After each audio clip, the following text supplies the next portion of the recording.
તો ભારતની અંદર યુરોપિયન પ્રજાનું આગમન જે કહેવાય છે તો શેનાથી થયું? તો પહેલી વાર એમને જરૂર કેમ પડી ભારતની અંદર આવવાની? તો પ્રશ્ન એટલે હતો કે આ જે તુર્કી જે રહ્યું, આ તુર્કી ઈસવીસન 1453 ની અંદર 29 મે નો સમયગાળો છે. પહેલા સમયગાળાની અંદર એવું હતું કે ભારતની અંદર કોઈ બી મરી મસાલા અથવા તો કોઈ બી વેપાર કરવો હોય આ યુરોપિયન કન્ટ્રીને, તો શું થતું? તો અહીંયા એક જમીન માર્ગ હતો. આ જમીન માર્ગથી આ વસ્તુ જે રહી અહીંયાથી ભારત તરફથી માલ બધો લેતા અને બધો કઈ જગ્યાએ હાલતા? યુરોપની અંદર. ઓકે, 1453 ની અંદર શું થયું? તો આ તુર્કી જે હતું આ તુર્કી જીતી લેવામાં આવ્યું. કોના દ્વારા? તો તુર્ક મુસ્લિમો દ્વારા. આ મુસ્લિમો દ્વારા તુર્કી શું કરી નાખવામાં આવ્યું હતું? જીતી લેવામાં આવ્યું હતું. અને આ તુર્ક જીતી લેવામાં આવ્યું એટલે આ બાજુથી આ બાજુ જે સામાન જે જતો હતો એમણે શું કર્યું? આ રસ્તો આખો બ્લોક કરી નાખ્યો. આ રસ્તો શું કરી નાખ્યો? બ્લોક કરી નાખ્યો. એટલે હવે યુરોપની અંદર જે માલ સામાન પહેલા જે લેન્ડ રૂટથી આવતો હતો, જમીન માર્ગે જે આવતો હતો, એ રસ્તો શું થઈ ગયો? આખો બ્લોક થઈ ગયો. ઓકે, તો હવે શું થશે કે આ યુરોપ વાળાને કોઈ બી માલ સામાન જે હશે, યુરોપ પ્રદેશ કેવો છે? ઠંડો પ્રદેશ છે. ઓકે, ત્યાં અત્યારે હાલની ટેકનોલોજી પ્રમાણે ત્યાં બધું શાકભાજી બધું થાય, પણ એ ટાઈમે નહોતું થતું. ઓકે, ટેકનોલોજી બહુ પાછળ હતી એટલા માટે કરી. તો યુરોપ બહુ ઠંડો પ્રદેશ હતો, ત્યાં મસાલાની બહુ જરૂર હતી. કેમ? તો ઠંડો પ્રદેશ હોય તો ત્યાંનો મુખ્ય ખોરાક શું હોય? ઠંડા પ્રદેશની અંદર ગરમ ખોરાક હોય, ચિકન ને મટન ને એવું બધું જ હોય. હવે આ બધું તાજું રાખવા માટે મસાલા જ હોય. પણ આ રસ્તો બંધ થયો એટલે મસાલા શું થઈ ગયા? સ્ટોપ થઈ ગયા. એટલે હવે યુરોપ વાળાને મુખ્ય કામ શું કરવાનું હતું કે ગમે તેમ કરી અને આ બાજુથી ભારતમાંથી ગમે તે કરીને શું કરવાના છે? મસાલા લાવવાના. ઓકે, તો આ 1453 ની અંદર તુર્ક મુસ્લિમો હતા, એમણે કોન્સ્ટેન્ટિનોપલ જીત્યું હતું. આ જે બંદર જે હતું એ શું હતું? કોન્સ્ટેન્ટિનોપલ. જોડે જોડે નોટ કરતા રહેજો. આ કોન્સ્ટેન્ટિનોપલ બંદર ક્યારે જીત્યું હતું? 1453 ની અંદર. કોના દ્વારા જીતવામાં આવ્યું હતું? તુર્ક મુસલમાનો દ્વારા. અત્યારે આ કોન્સ્ટેન્ટિનોપલ ઇસ્તાંબુલ કહેવાય. શું કહેવાય છે? ઇસ્તાંબુલ. ઓકે, તો આ 1453 ની અંદર આ વસ્તુ બની હતી. હવે યુરોપની અંદર એ ટાઈમે રાજા હતો પ્રિન્સ હેનરી. Prince henry. આ પ્રિન્સ હેનરી જે હતો, પ્રિન્સ હેનરી પોતાના રાજ્યની અંદર અને પોતાના દેશની અંદર યુરોપિયન કન્ટ્રી, આ પોર્ટુગીઝનો રાજા હતો. તો પ્રિન્સ હેનરીએ પોતાના લોકોને તૈયાર કર્યા કે તમે ગમે એમ કરી અને ભારતની અંદર જાઓ અને આ મસાલા લઈ અને યુરોપ પાછા આવો. એના માટે કરીને એણે નૌકાશાળા શરૂ કરી હતી પોર્ટુગીઝની અંદર ત્યાં. અને ત્યાં ટ્રેનિંગ આપવામાં આવતી કે કઈ રીતે તમારે દરિયાઈ માર્ગે ભારતની અંદર જવાનું, ત્યાંથી મસાલા લઈને પાછું આવવાનું. ઓકે, તો આ રાજા કોણ હતો? તો પ્રિન્સ હેનરી. આ પ્રિન્સ હેનરીએ એક અભિયાન શરૂ કરાવ્યું હતું. શેના માટે કરીને? તો દરિયાઈ માર્ગ શોધવા માટે. જોડે જોડે લખતા રહેજો. પેલા લખજો આવ્યું કે 1453 ની અંદર 1453માં થોડો ઓકડો પાડજો એટલે સારું લાગે. 1453માં તુર્ક મુસલમાનો દ્વારા કોન્સ્ટેન્ટિનોપલ કૌંસમાં લખ્યો ઇસ્તાંબુલ જીતી લેવામાં આવેલું. કોન્સ્ટેન્ટિનોપલ અથવા ઇસ્તાંબુલ જીતી લેવામાં આવેલું. માટે ભારત તરફના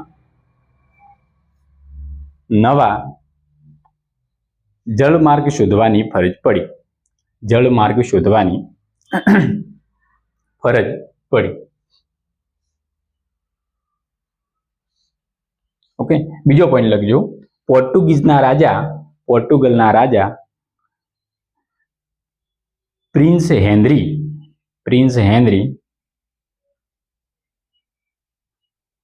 નવો જળમાર્ગ શોધવા માટે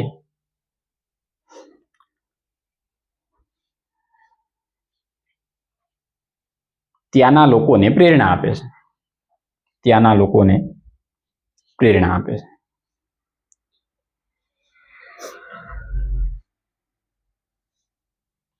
ઓકે, આ બધી નૌકા શાળાઓ ને એ બધું આ શરૂ કરાવે છે પ્રિન્સ હેનરી. એટલા માટે કરીને એને એક ઉપનામ પણ મળેલું છે જે પરીક્ષાની અંદર પૂછાય.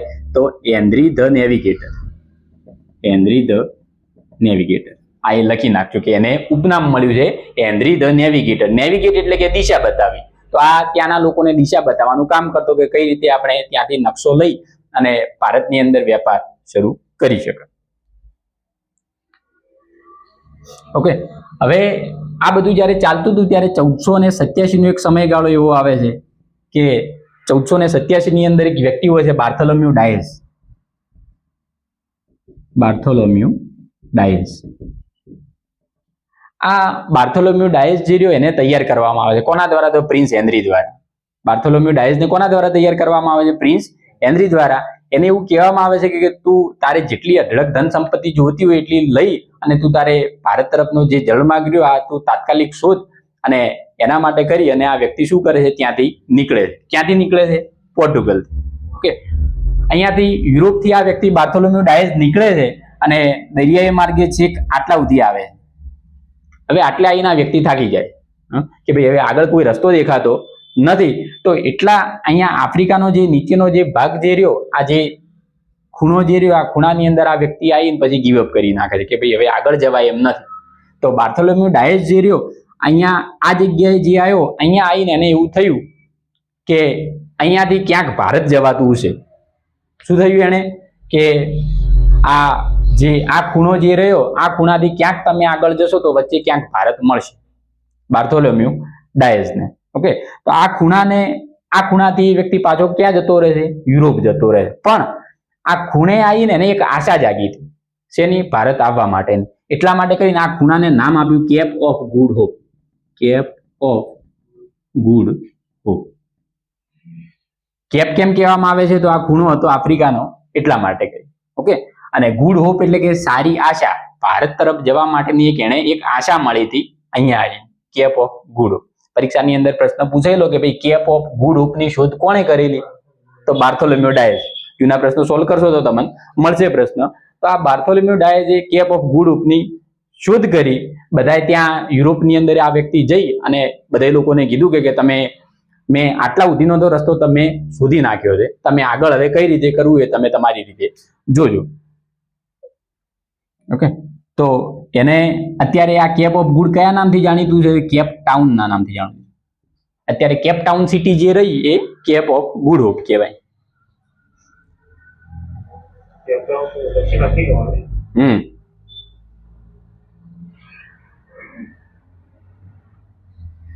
ઓકે, તો આ 1487 ની ઘટના હતી બાર્થોલોમ્યુ ડાયસની, પણ એને સફળતા મળેલી નથી.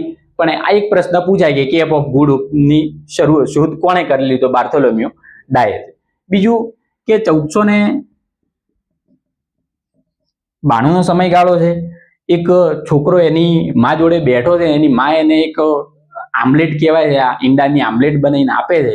એ છોકરો આમલેટ ફેંકી દે છે કે ભાઈ આ ફીકી આમલેટ શું આપી છે?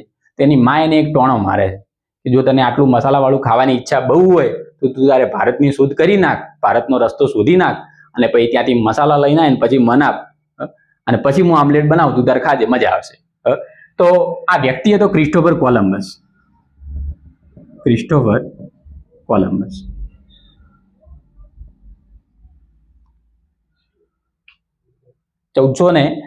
ની અંદર ક્રિસ્ટોફર કોલમ્બસ ત્યાં રાજા જે હતા પ્રિન્સ હેનરી, આ પ્રિન્સ હેનરી જોડે જાય છે, કહે છે કે ભાઈ માએ એક ટોણો માર્યો છે, આ મસાલા વગરનું ખાવાની હવે મજા આવતી નથી. એટલે આ વ્યક્તિ ત્યાંથી પ્રિન્સ હેનરી એને પૈસા થોડાક આપે છે, જહાજ આપે છે અને ત્યાંથી ફરીથી રવાના કરે છે. અને આટલા સુધીનો રસ્તો તો હવે ક્લિયર છે કે ક્યાં જવાનું છે? કેપ ઓફ ગુડ હોપ જવાનું છે. પણ આ જે ક્રિસ્ટોફર કોલમ્બસ જે હતો, આ ક્રિસ્ટોફર કોલમ્બસને એવું હતું કે આપણે દિશાઓ જોવા જઈએ તો આ ઉત્તર કહેવાય, આ દક્ષિણ કહેવાય, આ પૂર્વ કહેવાય ને આ પશ્ચિમ કહેવાય. ઓકે, દિશાઓની અંદર આ રીતે હોય. હવે આ નોર્થ થયું, આ સાઉથ થયું, આ ઈસ્ટ થયું ને આ વેસ્ટ થયું. ઓકે, આ ક્રિસ્ટોફર કોલમ્બસને એવું હતું કે આજ સુધી જેટલા લોકો ભારત તરફનો દરિયાઈ માર્ગ અથવા તો જમીન જે ભારત તરફ જે વેપાર કરવાનો જે માર્ગ શોધવા માટે ગયા છે એ બધા કઈ બાજુ ગયા છે? પૂર્વ બાજુ. કઈ બાજુ ગયા છે? પૂર્વ બાજુ. પણ પૃથ્વી કેવી છે? ગોળ છે પૃથ્વી. બધાય ભલે આ બાજુ જતા, ભારત ભલે આ બાજુ રહ્યું, પણ પૃથ્વી તો ગોળ છે એટલે આપણે બધાય પૂર્વ બાજુ ગયા, પણ આપણે ભમીને પશ્ચિમ બાજુથી ગયા. પોકાય કે ના પોકાય? આ આંગળી છે, આ બાજુ જો ભારત આવેલું છે, ભલે તમે આ બાજુથી જો કે આ બાજુથી ભમીને જો તો ભારત તો આવશે જ કે નહીં આવે? ઓકે, તો આ વ્યક્તિ જે હતો ક્રિસ્ટોફર કોલમ્બસ, એ પૂર્વ બાજુની જવાની જગ્યાએ કઈ બાજુ જાય છે? પશ્ચિમ બાજુ. કઈ બાજુ જાય છે? આ પૂર્વ. આ બાજુ ભારત આવતું હતું પણ એ જાય છે પશ્ચિમ બાજુ, કે પૃથ્વી તો ગોળ જ છે. અને એક એના મગજની અંદર એક વાત ફિટ થયેલી હતી કે ભારતના લોકો કેવા હોય, તો એના મગજની અંદર વાત ફિટ થયેલી હતી કે એમનો રંગ કેવો હશે? શ્યામ રંગ હશે. ઓકે, અને આંખો કેવી છે? મોટી મોટી હશે. આટલી બે વાત એને એક મગજની અંદર લઈ અને આ વ્યક્તિ ત્યાંથી નીકળી ગયો કે જ્યાં જે જગ્યાએ આ બે ટાઈપના વ્યક્તિઓ જો દેખાઈ જાય એ ભારત હશે. એ શું છે? ભારત હશે. ત્યાંથી આ વ્યક્તિ જહાજ લઈ અને નીકળે છે. આ બાજુ જવાનું હતું પણ જશે કઈ બાજુ? આ બાજુ આવશે. હવે આ જે ક્રિસ્ટોફર કોલમ્બસ જે હતો એ ત્યાંથી પોર્ટુગલથી નીકળે છે અને આ બાજુ ઉત્તર અમેરિકા બાજુ આવે છે અને ત્યાં એક ટાપુ ઉપર ઉતરે છે અને ટાપુ ઉપર ઉતરીને દેખે છે તો એના મગજની અંદર જે છબી જે તૈયાર હતી એવા લોકો એને જોયા. કેવા? તો એકદમ બ્લેક રંગે અને આંખો મોટી મોટી હતી, આંખો કરતી હોઠ મોટા હતા. આ બધું એને જોયું તો એને એક મગજની અંદર ફિટ થઈ ગયું કે ભાઈ ભારત મળી ગયું છે આપણે. પણ એને એવું કહેવામાં આવ્યું કે ભારત એટલે સોને ગીચડિયા, ઘણી બધી ધન સંપત્તિ છે, પણ આ ટાપુ ઉપર જઈને જોવે છે તો કઈ નથી. આ જે વસ્તી જે રહી કેવી છે? આદિવાસી વસ્તી છે અને અહીંયાથી કઈ મરી મસાલા મળે એમ નથી. પણ આ જે ક્રિસ્ટોફર કોલમ્બસ જે રહ્યો, કહેવામાં આવે છે કે પોતાની પાછળની જિંદગીના 20 વર્ષ એ જગ્યા ઉપર રહ્યો અને એ જ ભ્રમની અંદર રહ્યો કે આ ભારત છે. કે એને એવું હતું કે પબ્લિક વાતો કરતી હતી કે ભારતની અંદર આટલી બધી ધન સંપત્તિ છે, ક્યાં છે? જોયું તો કઈ નતું ત્યાં. પાછળથી એક બીજો વ્યક્તિ અમેરિગો વેસ્પુચી નામનો એક વ્યક્તિ હતો. આ વ્યક્તિ જહાજ લઈ અને આ બાજુ નીકળે છે અને જોવે છે કે ભાઈ પોર્ટુગીઝનો એક વ્યક્તિ છે ક્રિસ્ટોફર કોલમ્બસ. આ કોલમ્બસે ભારતની શોધ કરી છે એવી એને એક માન્યતા છે. આ વ્યક્તિ અમેરિગો વેસ્પુચી નામનો જે વ્યક્તિ રહ્યો, આ વ્યક્તિ પાછળથી જાય છે. કોના? તો ક્રિસ્ટોફર કોલમ્બસના અવસાન પછી જાય છે. પેલો તો મર્યો ત્યાં સુધી એને એવું જ હતું કે મેં ભારત જીતી નાખ્યું છે. એ ત્યાં જાય છે ને ત્યાંના લોકોની બધી રીતભાત જોવે છે, ત્યાંનું વાતાવરણ જોવે છે, પછી ખબર પડે છે કે ભાઈ ખરેખર જે શોધ્યું એ શું હતું? અમેરિકા હતું. ખરેખર શોધ્યું શું હતું? અમેરિકા હતું. ના, એના નામ ઉપરથી જ અમેરિકા નામ મળ્યું. અત્યારનું જે અમેરિકા જે રહ્યું કોના નામ ઉપરથી છે? તો અમેરિગો વેસ્પુચીના નામથી એ પ્રદેશને અમેરિકા નામ પડેલું છે. આ આખો જે વિસ્તાર જે રહ્યો, આ જો આ બાજુ જે હતું ભારત, તો આ ઈસ્ટ ઇન્ડિઝ કહેવાય. ભારતને શું કહેતા? ઈસ્ટ ઇન્ડિઝ કહેતા. અને આ બાજુનો જે ભાગ રહ્યો એ શું કહેતા? આ જે પૂરો આ ઈસ્ટ અને આ શું કહેવાય? વેસ્ટ કહેવાય. તો આ જેમ આ ઈસ્ટ ઇન્ડિઝ થયું તો આ બાજુનો પ્રદેશ શું થયો? West Indies. મતલબ કે ક્રિસ્ટોફર કોલમ્બસે શું શોધ્યું હતું? વેસ્ટ ઇન્ડિઝ શોધ્યું હતું. શું શોધ્યું હતું? West Indies. હવે વિચારો, વેસ્ટ ઇન્ડિઝના માણસો ક્યાં, ભારતના માણસો ક્યાં? ક્રિસ ગેલ આવે છે એ ક્યાંનો છે? વેસ્ટ ઇન્ડિઝનો. શું છે? ખોલો. આ વ્યક્તિ થાપ ક્યાં ખાઈ ગયો હતો? તેના મગજમાં એમ હતું કે ભારતના લોકો રંગે કેવા હશે? બ્લેક હશે. પણ એને એ ખબર નથી કે એટલા બધા બ્લેક નથી ભારતના લોકો. જેવો કે આ ક્રિસ ગેલ જેવો છે, ક્રિસ ગેલ જેટલો બ્લેક છે એટલા ભારતના લોકો નથી. પણ એના મગજની અંદર એક વાત ફિટ થયેલી હતી, તો એટલા માટે કરી અને જે ક્રિસ્ટોફર કોલમ્બસ જે હતો એને જ્યાં સુધી વ્યક્તિ જીવો ત્યાં સુધી એને એવું જ હતું કે ભારત મળી. ઓકે, પણ એને સફળતા મળી નથી. આ ઘટના ક્યારે થઈ હતી? 1492 ની. ઓકે, તો બે ઘટના બની, એક 1487 ની અંદર અને બીજી 1492 ની અંદર. 1487 પૂછે તો બાર્થોલોમ્યુ ડાયઝ અને 1492 ની અંદર પૂછે તો ક્રિસ્ટોફર કોલમ્બસ. કોલમ્બસ. પણ અમેરિકા નામ જે રહ્યું એ અમેરિગો વેસ્પુચી ઉપરથી પડેલું. ઓકે, હવે ફરીથી ખબર પડી કે ભાઈ જે ભારતની શોધ તો થયેલી નથી, જે આપણે કહેતા હતા એ તો ખરેખર શું હતું? વેસ્ટ ઇન્ડિઝ હતું, અમેરિકા હતું. એટલે ફરીથી એક વ્યક્તિ તૈયાર થયો.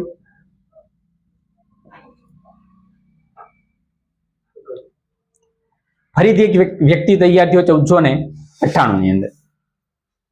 1498 ની અંદર વ્યક્તિ તૈયાર થયો વાસ્કો દ ગામા. 1498 ની અંદર એક વ્યક્તિ બીજો તૈયાર થયો, વાસ્કો દ ગામા. આ વાસ્કો દ ગામા એ જે પેલે ભૂલ કરી હતી એવી ભૂલ એને નથી કરી કે ભાઈ બધા પૂર્વની અંદર જાય છે, મારે પશ્ચિમમાં જવું છે. એ મૂર્ખામી એને છોડી દીધી કે ભાઈ જવાય તો છે આ બાજુથી, પૂર્વ બાજુથી જ જવાય છે. પણ એને આ બિંદુ પકડ્યું, કયું? કેપ ઓફ ગુડ હોપ, કે ભાઈ ત્યાંથી ગમે તે રીતે ભારત આપણને મળી જશે. એટલે વાસ્કો દ ગામા જે હતો એક જહાજ લઈ અને ત્યાંથી નીકળી જાય છે અને આ કેપ ઓફ ગુડ હોપ બંદરે આવી અને ઉભો રહે. ત્યાં એને એક વ્યક્તિ મળે છે, ભારતનો એક વ્યક્તિ મળે છે. ત્યાં એ વ્યક્તિને પૂછે છે કે ભાઈ ભારત જવાનો રસ્તો કયો? તો એ કહે છે કે ભાઈ ભારત જવાનો આ તમે અહીંયાથી આ કેપ ઓફ ગુડ હોપ થી તમે સીધા નીકળશો તો શું આવશે? ભારત આવશે. એ વ્યક્તિ કોણ હતો ખબર? એ વ્યક્તિ કોણ હતો? આપણો ગુજરાતનો જ હતો. વિચારો તમે, જો આ ગુજરાત વાળા વ્યક્તિએ જો એને રસ્તો ના બતાવ્યો તો અંગ્રેજો આ સુધી ફોફો હતો ગોતવાની અંદર. તો આ વ્યક્તિ કોણ હતો? તો કચ્છનો એક વ્યક્તિ હતો, કાનજી માલમ. કાનજી માલમ. અમુક બુક ની અંદર આવે છે મોહમ્મદ ઇબ્ન મજીદ નામ આપ્યું છે, મોહમ્મદ ઇબ્ન મજીદ. આ નામ ખાસ યાદ રાખજો કે વાસ્કો દ ગામાને ભારત આવવાનો જળમાર્ગ કોણે બતાવ્યો? તો કાનજી માલમ અથવા તો મોહમ્મદ ઇબ્ન મજીદ. ઓકે, પ્રશ્ન લખી નાખજો કે વાસ્કો દ ગામાને 1498 માં, વાસ્કો દ ગામાને 1498 માં ભારત આવવાનો જળમાર્ગ કોણે શોધવામાં મદદ કરી? તો કચ્છના કાનજી માલમ, કૌંસમાં લખજો મોહમ્મદ ઇબ્ન મજીદ.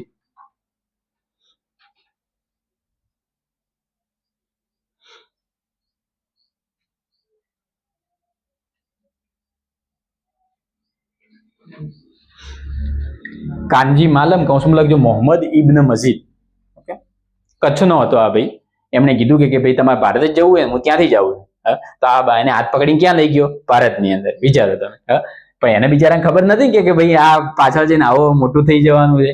તો આ કાનજી માલમ અને આ બે વ્યક્તિઓ ભારતની અંદર આવે છે અને સૌ પ્રથમ આવે છે અહીંયા દક્ષિણની અંદર, કેરળની અંદર, કેરળના કાલિકટ બંદરે અરે ઉતરે. કેરળના કાલિકટ બંદરે. આ વાસ્કો દ ગામા જે હતો એ કઈ જગ્યાએ આવે છે ભારતની અંદર? સૌ પ્રથમ તો કેરળના કાલિકટ બંદર. ઓકે, વાસ્કો દ ગામા એને જે મોહમ્મદ ઇબ્ન મજીદ અથવા તો કાનજી માલમ જે હતો કઈ જગ્યાએ લઈને આવે છે? તો કેરળના કાલિકટની અંદર. એ કેરળના કાલિકટનો રાજા હતો, રાજા જામોરીન. આ રાજાનું નામ પણ યાદ રાખવું, રાજા જામોરીન. કેરળના રાજા હતા રાજા જામોરીન.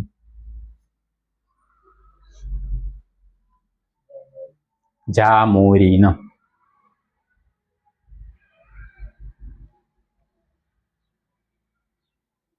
ઓકે, તો આ રાજા જામોરીને આ વાસ્કો દ ગામાને જોયું એટલે એને કઈ ખબર તો નહીં જ પડી હોય. પેલો અલગ ભાષા બોલતો હતો, આ દક્ષિણની આખી ભાષા જ અલગ. એ તો આપણે ગુજરાતમાં આવી જાય તો આપણે ઉર્દુ બોલે. આપણા માટે બધી ઉર્દુ છે. ગુજરાતી, હિન્દી, અંગ્રેજી હોય બધું શું છે? ઉર્દુ છે. તો આ જે કાનજી માલમ જે હતો એને કેરળના કાલિકટ બંદરે લઈને આવે છે. આ રાજા જામોરીન જે રહ્યો, આ રાજા જામોરીન એને મળે છે. એકબીજા જોડે વાત થાય પણ વાતમાં કઈ ખબર પડતી નથી. પેલો ખિસ્સામાંથી એક થેલી કાઢે છે, બતાડે છે, મરી બતાડે છે. શું બતાડે? મરી. આપણા મરીની બહુ જબરજસ્ત ડિમાન્ડ હતી ત્યાં. મરી મસાલાની બહુ જબરજસ્ત ડિમાન્ડ હતી. થેલીની અંદરથી મરી બતાડે છે એટલે પેલા રાજાને ખબર પડી ગઈ ખરેખર ત્યાંથી હજારો કિલોમીટર શું લેવા આવ્યો? અરે મરી લેવા આવ્યો છે. એની વાઈફને બતાડે કે ભાઈ નવો નમૂનો આવ્યો છે આપણે ત્યાં દરબારની અંદર. આ વ્યક્તિ, આ જે રાજા જામોરીન અને એની વાઈફ આ વાસ્કો દ ગામાને દેખે છે અને વાસ્કો દ ગામા જહાજની અંદર કહેવામાં આવે છે આખા મરી મસાલાથી ભરી નાખવામાં આવે. કેમ? તો કેરળની અંદર મરી મસાલા પુષ્કળ પ્રમાણમાં થાય એટલે ત્યાં એમનું વેલ્યુ નહીં હોય એટલું. ઓકે, તો આ મરી મસાલાથી આખું જહાજ ભરી અને વાસ્કો દ ગામા ફરીથી ક્યાં રવાના થાય છે? યુરોપની અંદર. ઓકે, તો યુરોપની અંદર રવાના થાય છે. કહેવામાં આવે છે કે આ વાસ્કો દ ગામા જે હતો એણે આ મરી મસાલા ત્યાં વેચી અને પોતાના જે ધન સંપત્તિ જે હતી એનાથી 60 ગણો નફો એને મેળવ્યો. મતલબ કે અહીંથી જો એ મરી મસાલા 1000 રૂપિયાની અંદર લઈ ગયો હશે તો ત્યાં જઈને એને કેટલા રૂપિયાની અંદર આ વેચ્યા હશે? 60 ગણા એટલે 60,000. એટલે મતલબ 61,000 માં વેચ્યું હશે ત્યારે એને 60,000 મળ્યા હશે. તો આ વ્યક્તિ વાસ્કો દ ગામા જે રહ્યો એ ભારતની અંદરથી એક જ ધડાકે આટલું બધું લઈને ગયો. હવે ત્યાંથી ખબર પડી કે ભાઈ ભારતની અંદર ખરેખર આટલું બધું છે, એટલે ત્યાંના જે રાજા હતા એમણે ફરીથી 15 જહાજો મોકલ્યા કે તમે ત્યાં શું ભરીને આવજો, મરીન મસાલા ભરીને લાવજો, ભલે તમે બીજું કઈ ના. એના બદલે ભારતને શું મળતું? સોનું મળતું. ભારતને શું મળતું? તો આ મરીન મસાલાનો જે વેપાર થતો એના માટે કરીને સોનું મળતું. ઓકે, તો આ બે વાત થઈ.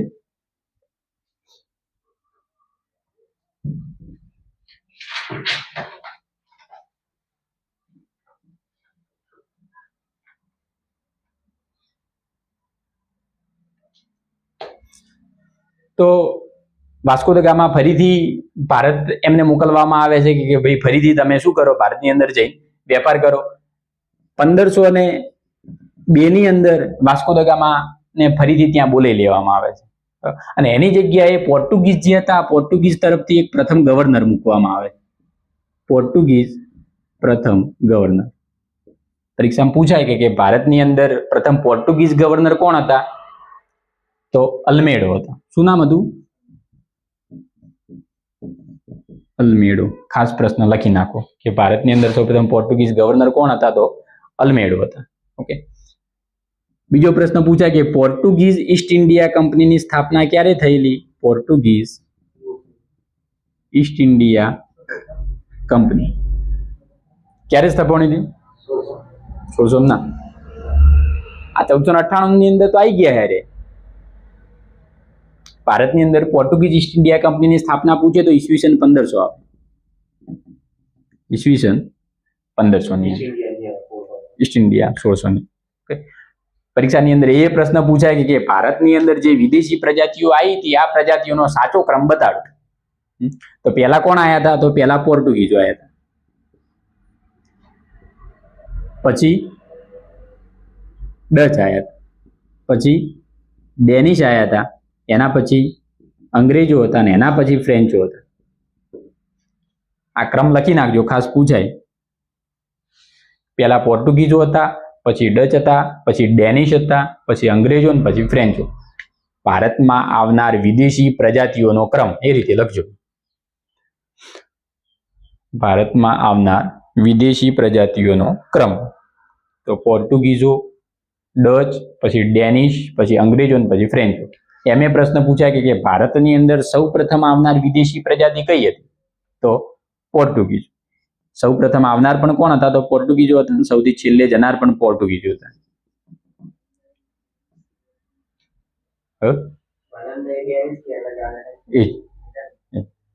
ભારતની અંદર સૌ પ્રથમ આવનાર વિદેશી પ્રજા પોર્ટુગીઝો હતી, સૌથી છેલ્લે ભારત છોડનાર પણ પોર્ટુગીઝો જ હતા. એટલે પ્રશ્નો બે રીતે પૂછાય.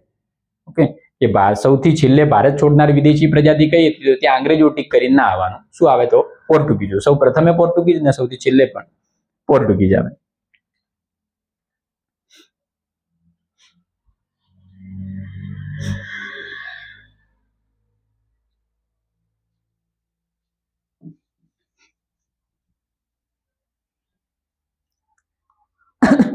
પછી આ જે અલ્મેડો જે હતો, આ અલ્મેડો પછી આયા બીજા એક ગવર્નર આયા, આલ્ફાન્સો આલ્બુકર્ક. આલ્ફાન્સો આલ્બુકર્ક આયા. એમનું મુખ્ય કામ શું હતું? તો ઈસવીસન 1510 ની અંદર, ઈસવીસન 1510 માં આદિલ શાહ જોડેથી, આદિલ શાહ રાજા હતો, આદિલ શાહ જોડેથી ગોવા કબજે કર્યું. 1510 ની અંદર ગોવાના રાજા હતા કોણ? આદિલ શાહ. આ આદિલ શાહ જોડેથી એમણે ગોવા શું કર્યું? જીતી નાખ્યું. એટલે હવે ગોવા ઉપર હક કોનો થશે? પોર્ટુગીઝ. ઓકે. 1561 ને 1961 ની અંદર પછી ત્યાંથી પોર્ટુગીઝો ગયા હતા. આ 1510 ની અંદર લીધું હતું, જીત્યું હતું અને સૌથી છેલ્લે 1961 ની અંદર ગોવા શું કર્યું? તેમણે આઝાદ કર્યું. ઓકે. તો આ આલ્ફાન્સો આલ્બુકર્કનું મુખ્ય કામ આટલું જ કે એમણે 1510 ની અંદર ગોવા જીત્યું. એક માજાવાળી એડવર્ટાઈઝ આવે, ખબર? કેટરીના કેફ માજા પીતી હોય, એમાં એડવર્ટાઈઝ ની અંદર બોલે છે કે રિયલ આલ્ફાન્સો મેંગોસ. તો આ આલ્ફાન્સો જે કેરીઓ જે હતી, આ આલ્ફાન્સો કેરીનું નામ જે રહ્યું એ એના ઉપરથી પડેલું. આ વ્યક્તિ મહારાષ્ટ્રના રત્નાગીરીની અંદર આ વ્યક્તિ ફરવા માટે જાય છે. ખાવા પીવાનો શોખીન હતો. પહેલી વાર ત્યાંનું હાપુસ કેરી આવે, આ હાપુસ કેરી ત્યાંથી ખાય છે અને એને ખરેખર એટલી બધી ગમે છે કે હાફૂસ કેરીનો છોડ જે હતો એ ક્યાં લઈ જાય છે? પોર્ટુગીઝની અંદર લઈ જાય છે અને ત્યાં એટલી બધી ખેતી થાય છે અને પછી માજાના નામે ફરીથી આપણે અહીંયા પીવડાવે. ખરેખર શું એ હાફૂસ કેરી, હાફૂસ કેરીનો ભાવ ના આવે. અને તમે આલ્ફાન્સો કેરી કહેવાય તો આલ્ફાન્સો કેરી કિલો પ્રમાણે ના વેચાય, ડઝન પ્રમાણે વેચાય. એક ડઝનના કેટલા? 1200 રૂપિયા. એક કેરીના કેટલા રૂપિયા? 100 રૂપિયા. અને તમે હાફૂસ કેરી લેવા જાઓ તો 600 રૂપિયામાં. ખાલી શું કર્યું? નામ બદલી, આપણી હાફૂસ કેરી જ છે પણ આ વ્યક્તિને ગમી હતી ને ત્યાંથી છોડ લઈ ગયો ને હવે એનું નામ પડી ગયું આલ્ફાન્સો. માજા વાળા એનો જ શું બનાવે? રસ બનાવીને આપણને 40 રૂપિયામાં પાવે. એટલે ખરેખર શું હતું? આ તો કેરી આપણી ભારતની જ પ્રજાતિ હતી. ઓકે,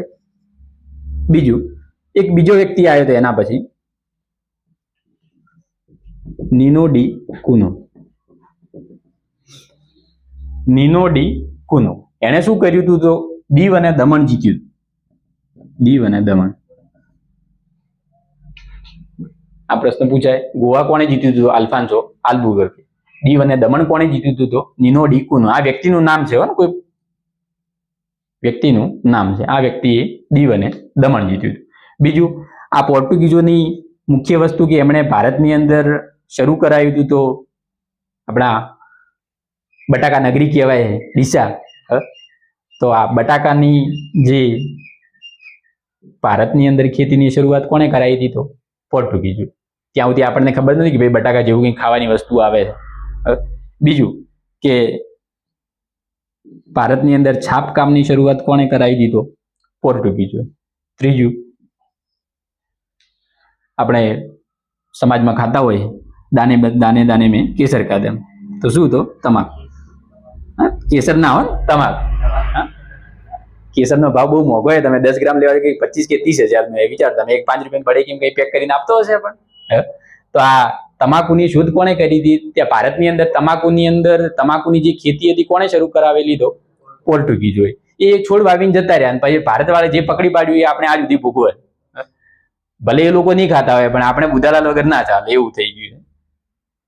ઓકે, તો આ 3 વસ્તુ યાદ રાખજો કે બટાકા, એક છાપકામ અને બીજું તમાકુ.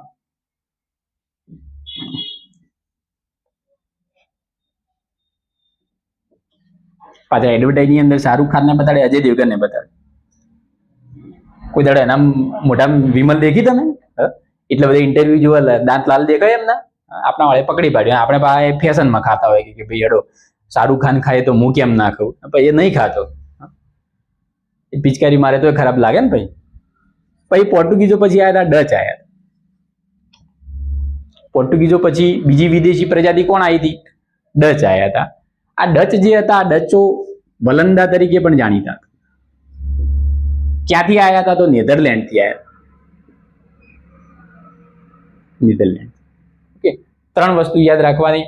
ડચ, બીજું એમનું નામ છે વલંદા, અને ક્યાંથી આવ્યા હતા ભારતની અંદર? તો નેધરલેન્ડથી આવ્યા. ઓકે, 3 પોઈન્ટ જોડે જોડે લખતા રહેજો ને. એટલે ખ્યાલ. પેલે પોર્ટુગીઝ ઈસ્ટ ઇન્ડિયા કંપની પૂછે તો 1500. ઓકે, પૂછાય ડચ ઈસ્ટ ઇન્ડિયા કંપનીની સ્થાપના ક્યારે થઈ? તો 1602 ની અંદર.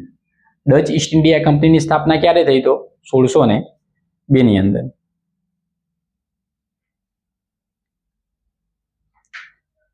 ત્રીજો પ્રશ્ન પૂછાય કે ડચ ગવર્નર ભારતની અંદર સૌ પ્રથમ કોણ હતા?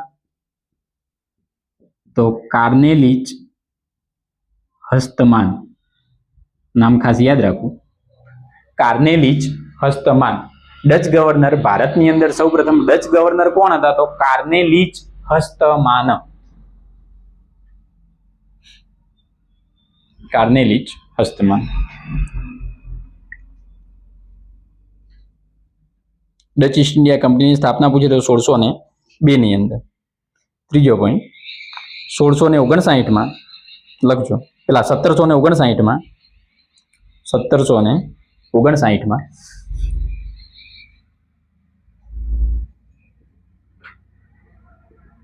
બેદારાનું યુદ્ધ કહેવાય.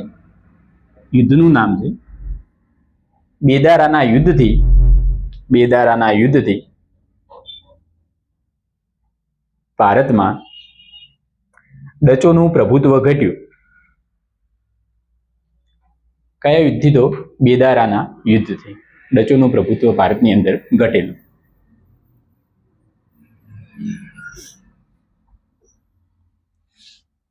1759.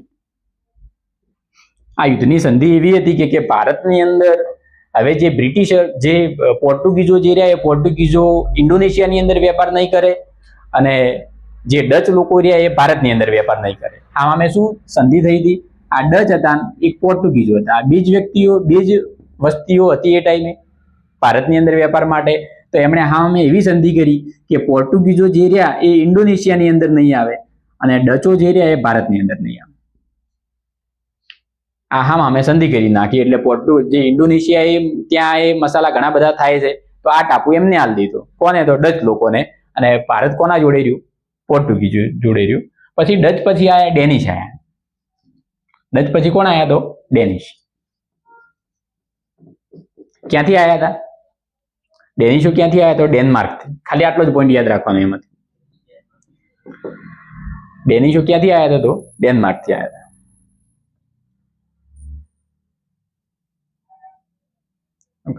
એના પછી હવે છેલ્લે થશે એન્ટ્રી અંગ્રેજોની. અંગ્રેજોની અંદર સાલ પકડજો તમે 1578 ની અંદર એક આજુબાજુના જે કન્ટ્રીઓ જે હતા, આ જે નેધરલેન્ડ તમે ગણી લો કે ડેનમાર્ક ગણી લો કે પછી પોર્ટુગલ જે હતી ત્યાંની વસ્તી ગણી લો, તો આ વસ્તી ધીરે ધીરે અને દેશ જે હતા ધીરે ધીરે સમૃદ્ધ થતા ગયા. ભારતની અંદરથી વેપાર કરીને ધીરે ધીરે શું થયા? સમૃદ્ધ થતા ગયા. હવે અંગ્રેજોને પણ એવી લાલચ જાગી કે ભાઈ આજુબાજુ વાળા દેશવાળા જે રહ્યા એ ભારતની અંદર જઈ અને આટલું બધું ધન કમીને લાવે છે, એટલે ખરેખર હવે રસ્તો એ ટાઈમે શું હતું? નકશાની પડાપડી હતી. નકશાની શું હતી? પડાપડી હતી. એટલે નકશો કોઈને એકબીજાને આપતા ના. એટલે અંગ્રેજોને એવું થયું કે ભાઈ ગમે તેમ કરીને જો એકાદ નકશો મળી જાય ભારત જવાનો તો આપણું કામ થઈ જાય. તો એટલા માટે કરી અને ફ્રાન્સિસ ડ્રેક નામનો એક વ્યક્તિ હતો. ફ્રાન્સિસ ડ્રેક. આ ફ્રાન્સિસ ડ્રેક નામના વ્યક્તિ જે હતો એણે એક જે જહાજ જે હતું, આ જહાજ પોર્ટુગલ બંદરથી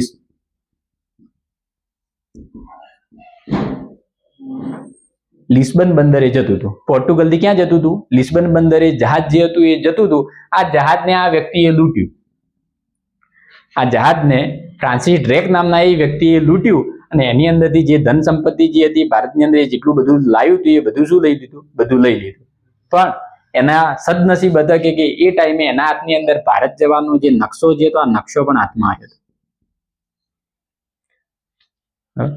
આ નકશો એના હાથમાં આવ્યો ને પછી એને આ નકશાને ઉકેલતા કેટલો ટાઈમ લાગ્યો? 20 વર્ષ લાગે પાછળ. આ ઘટના ક્યારે બની હતી? 1578 ની અંદર ફ્રાન્સિસ ડ્રેકે આ પોર્ટુગલ થી લિસ્બન જે બંદર જે જહાજ જે જતું હતું, આ જહાજ શું કર્યું હતું? લૂંટ્યું હતું. અને આ જહાજની અંદર જ એને શું પ્રાપ્ત થયું હતું? તો ભારતનો નકશો, કે ભાઈ યુરોપ થી ભારત કઈ રીતે જવું એનો આખો શું હતો? મેપ હતો. ઓકે, તો આ નકશો જે મળ્યો, આ નકશાને ઉકેલતા હજુ પાછળથી 20 વર્ષ થઈ જાય. એટલે 1598 ત્યાં સુધી આવી જાય. આ 1598 ની અંદર અને 1599 ની અંદર એક ઘટના બને છે. 31st ની પાર્ટી હોય છે. યુરોપિયન કન્ટ્રીની અંદર 31st ની પાર્ટી બહુ મોટા પ્રમાણમાં હોય. છોકરા અને છોકરીઓ બધી દારૂ પીપીને અત્યારે આપણે જોવા ન્યૂઝની અંદર પડ્યા હોય છે રસ્તા ઉપર. તો એ ટાઈમે આવો ક્રેઝ હતો. તો 1599 ની અંદર અમુક બુકની અંદર 1600 આપ્યું. 31 ડિસેમ્બર 1600, 31 ડિસેમ્બર. અમુક બુકની અંદર 31 ડિસેમ્બર 1599 આપ્યું. પણ આ મધ્યરાત્રિ હતી એટલે 1500 ગણો, પછી 1600 ચાલુ જ થઈ ગયું હોય. પાર્ટી મોડા સુધી ચાલી હોય એટલા માટે કરી. તો એની અંદર 217 જે હતા, 217 જણા એક પાર્ટીની અંદર બધા દારૂડિયા ભેળા થયા હતા. આ બધા દારૂડિયાને એવું થયું કે ભાઈ જે દારૂ જે પીતા હશે ને દારૂના જોડે શું હશે? ચિપ્સ હશે, કંઈક હશે ખાવાનું. આ ખાવાની એમને મજા ના આવી. આ ખાવાની શું ના આવી? એમને મજા ના આવી. એટલે આ 217 જે દારૂડિયા જે હતા એમને ભેળા થઈને એક નક્કી કર્યું કે આપણે રાણીને આપણે શું કરે? એક પ્રસ્તાવ મૂકો અને આજે આપણે ચિપ્સ ને જે ખર્ચ એ કેવું હોય? એકદમ ફીકું હોય છે.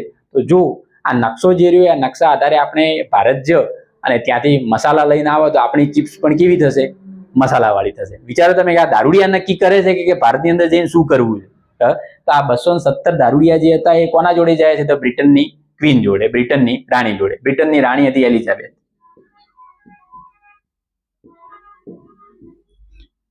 બ્રિટનની રાણી એલિઝાબેથને કહે છે યાર કે ભારતની અંદર વેપાર કરવા માટે તમે એક ચાર્ટર બહાર પાડો, એક કાયદો બહાર પાડો અને અમને એવી મોનોપોલી આપો, એક ઇજારો આપો કે ભારતની અંદર અમારા સિવાય બીજું કોઈ આપણા દેશની અંદરથી વેપાર ના કરવું જોઈએ.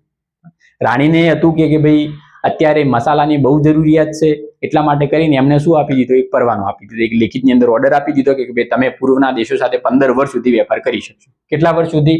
શરૂઆતની અંદર રાણીએ કેટલા વર્ષની પરવાનગી આપી દો? 15 વર્ષની. પૂર્વના દેશો સાથે વેપાર કરવાનો પરવાનો કોણે આપે? તો રાણી એલિઝાબેથે, કે તમે ભારતની અંદર જો અને 15 વર્ષ સુધી બ્રિટનની કોઈ પણ બીજી કંપની ત્યાં તમે નહીં જોવા મળે. આ જે કંપની હતી એ કંપનીનું નામ હતું મર્ચન્ટ એડવેન્ચર્સ. મર્ચન્ટ એડવેન્ચર્સ એટલે પૂછાય કે ઈસ્ટ ઇન્ડિયા કંપનીનું મૂળ નામ શું હતું? તો મર્ચન્ટ એડવેન્ચર્સ. જે બ્રિટિશ ઈસ્ટ ઇન્ડિયા કંપની જે હતી એનું મૂળ નામ શું હતું? તો મર્ચન્ટ એડવેન્ચર. ક્યારે એની સ્થાપના થઈ હતી? તો 31 ડિસેમ્બર 1600 ની અંદર. ઓકે, બ્રિટનની અંદર આ કંપની શરૂ થઈ હતી. કોના દ્વારા? તો 217 જે દારૂડિયા આપણે કીધા એ બધે થોડા પૈસા ભેળા કર્યા અને એ થોડા પૈસા ભેળા થઈ અને એક મોટી અમાઉન્ટ બની હતી 72,000 પાઉન્ડ.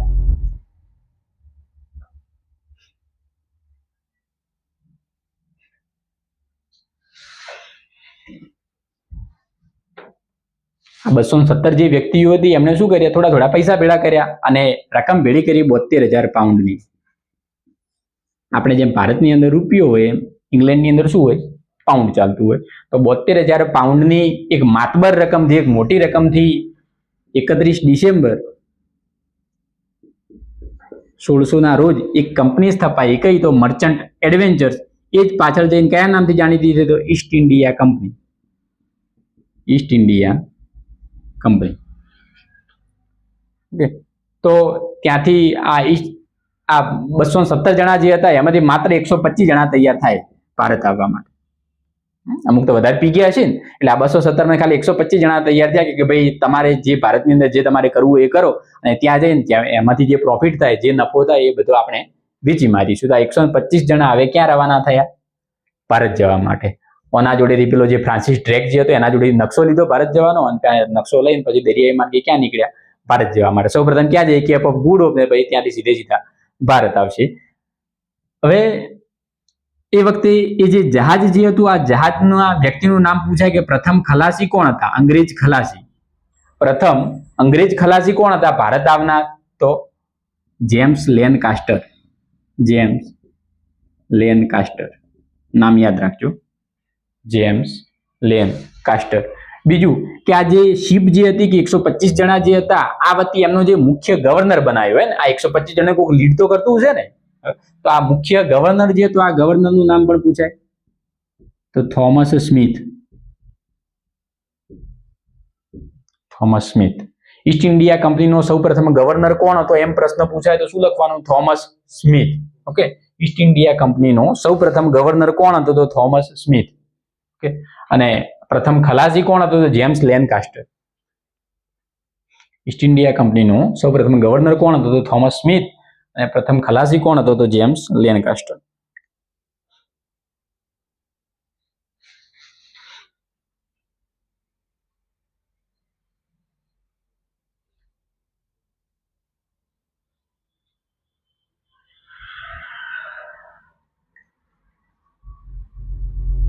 એટલા સુધી ક્લિયર?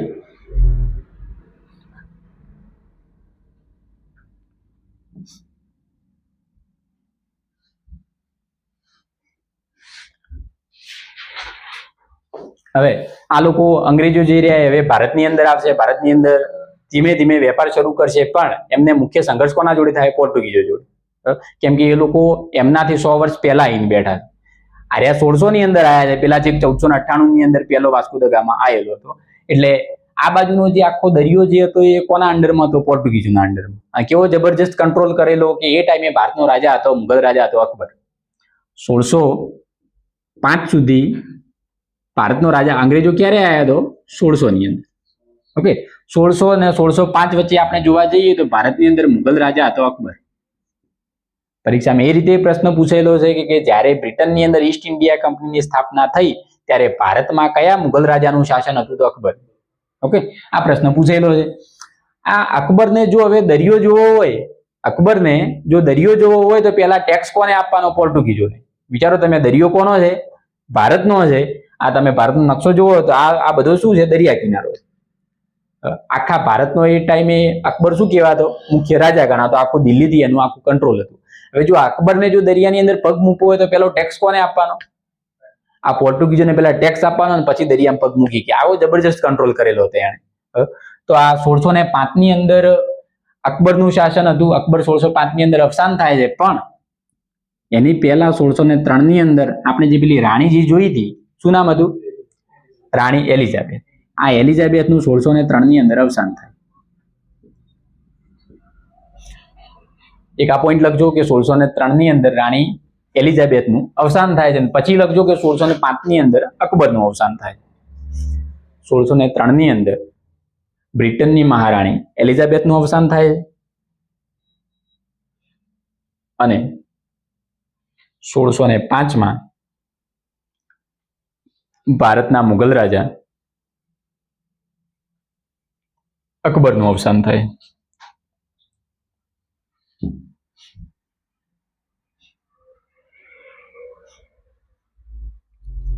જ્યાં સુધી અકબર હતો ત્યાં સુધી કઈ વાંધો નતો. અકબર હજુ મજબૂત હતો, પણ અકબર પછી એનો પુત્ર ગાદીએ આવે કોણ? તો જહાંગીર. જહાંગીર ગાદીએ આવે છે. એના ક્રમ ખાસ યાદ રાખવા કે કયા મુઘલ રાજા પછી કયો મુઘલ રાજા આવ્યો. તો પરીક્ષાની અંદર ખાસ પૂછાતું હોય, ના યાદ રહેતું હોય તો આ રીતે ટ્રીક છે, તમે લખી નાખજો કે બાહો में आजा શાહી આમ. એની અંદર જે મહત્વના મુઘલ રાજાનો ક્રમ રહ્યો એ બધો આવી જાય. બા એટલે બાબર, હુમાયુ, પછી અકબર, પછી જહાંગીર, પછી શાહજહાં અને પછી ઔરંગઝેબ. આખો ક્રમ છે. એમના ક્રમની અંદર ખાસ યાદ રાખવા આ ટ્રીક તમે લખી નાખજો, કામ આવશે. બાબર પછી હુમાયુ પછી અકબર, પછી જહાંગીર, પછી શાહજહાં, પછી ઔરંગઝેબ. એના પછી મુઘલ રાજાઓ થઈ ગયા પણ નબળા હતા. એના પછીનો ક્રમ પૂછે તો પેલા આવે બહાદુર શાહ, ઔરંગઝેબ પછી કોણ આવ્યું? તો બહાદુર શાહ. ક્રમ લખી નાખજો, તમારે કામ આવશે. જહાદાર શાહ, પછી ફર્રુખશીયર, પછી મોહમ્મદ શાહ,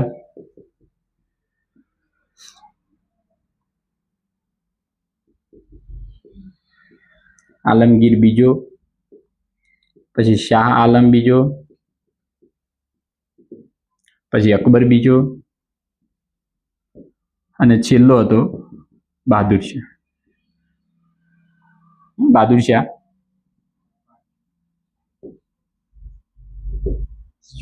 બે બહાદુર શાહ હતા. આ જે છેલ્લા બહાદુર શાહ હતા એમને દરિયાની અંદર ડૂબાડી નાખ્યા હતા પોર્ટુગીઝોએ. તો આ એમનો ક્રમ હતો. આ એના યાદ રહેતો BJFM આશા અકબર બહાદુર. આ રીતે યાદ રાખજો. બી એટલે બહાદુર શાહ, જે એટલે જહાદાર શાહ, એફ એટલે ફર્રુખશીયર, આ મોહમ્મદ શાહ, પછી આલમગીર, શાહ આલમ બીજો, પછી અકબર બીજો અને બહાદુર શાહ. તો આ એમનો ક્રમ હતો. લખી દીધું? લખી નાખજો. આ યાદ નહીં રહે હાલ તો મજા આવશે, પણ પછી પરીક્ષામાં પૂછે તો યાદ નહીં આવે.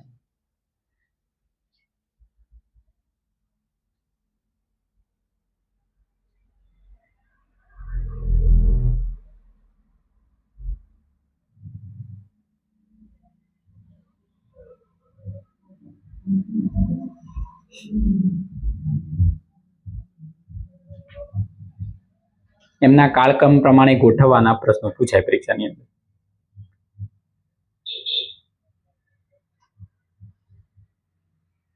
બહાદુર શાહ, જહાદાર શાહ, ફર્રુખશીયર. ફર્રુખશીયરને સામે લખજો કે ઘૃણિત કાયર ઉપનામ મળેલું છે. પરીક્ષામાં પ્રશ્ન પૂછાય કે કયા મુઘલ બાદશાહને ઘૃણિત કાયરનું ઉપનામ મળેલું છે? ઘૃણિત કાયર તો ફર્રુખશીયર.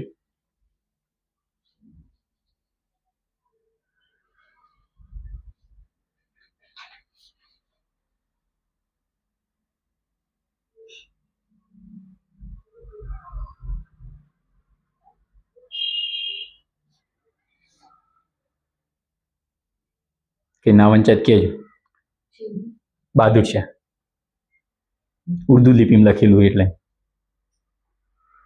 છેલ્લો કોણ હતો તો બહાદુર શાહ. બહાદુર શાહ જે હતો એને પોર્ટુગીઝોએ દરિયો જોવા બોલાયો હતો અને પછી દરિયાની અંદર ડૂબાડીને મારી નાખ્યો.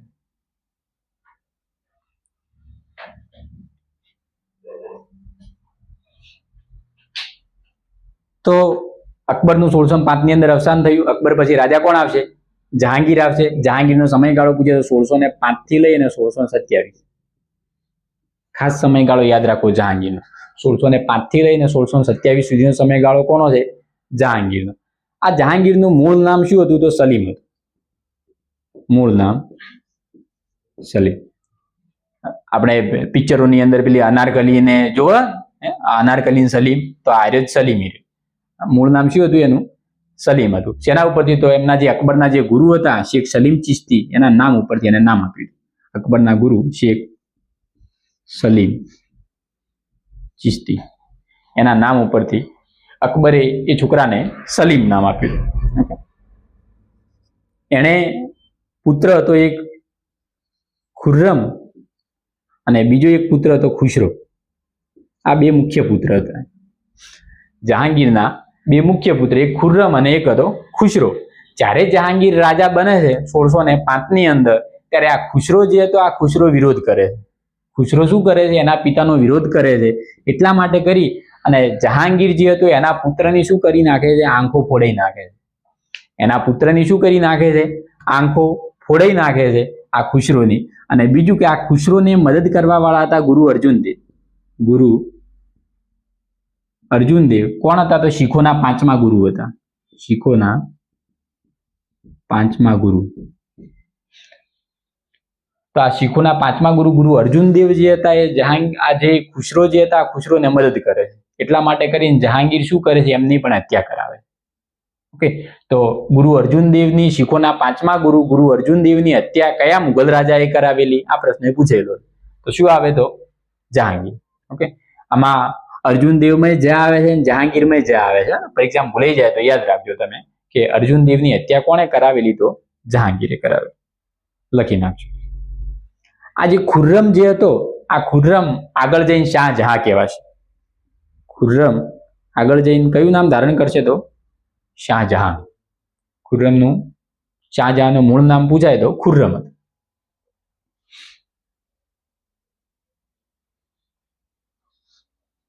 શાહજહાંનું મૂળ નામ શું હતું? તો ખુર્રમ.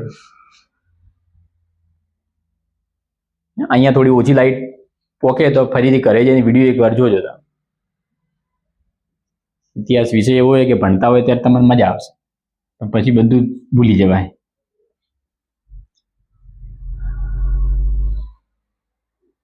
તો આ જહાંગીર જે હતો એ ઘણા બધા લગ્ન કરે છે. અને છેલ્લે જે લગ્ન હતો